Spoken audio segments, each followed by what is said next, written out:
Assalamu alaikum. Hello my dear students. How are you everyone?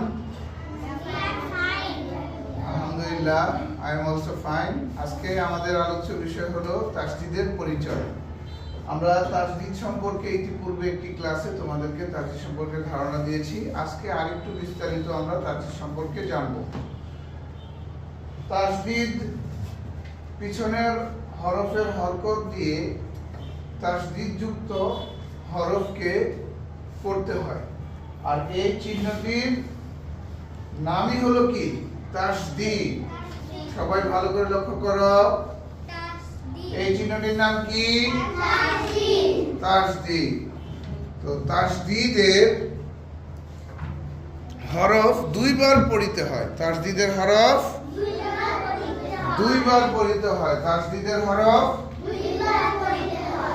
একবার পিছনের হরফের হরকত দিয়ে, আরেকবার তাসদীদ যুক্ত হরফের উপরে বা নিচে যেখানেই হরকত থাকুক সেই হরকত দিয়ে পড়তে হয়।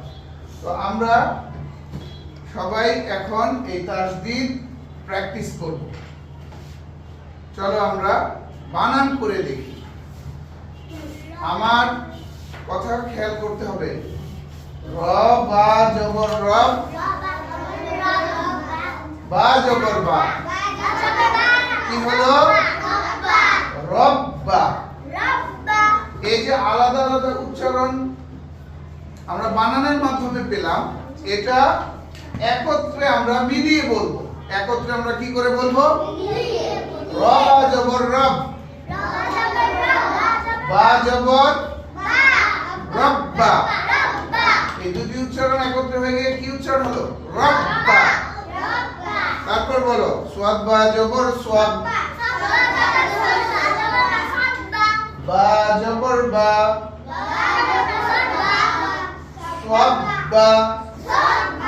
তারপর বলো তা বা জবর তাব, বা জবর বা, বলো তাব্বা।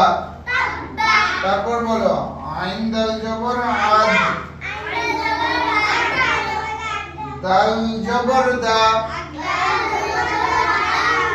কি উচ্চারণ হলো? আদা। তারপর দেখো মিম দাল জবর মাদ, দাল জবর দা, মাদ্দা। তারপর দেখো হা কফ জবর হাক, কফ জবর ক, হাক ক।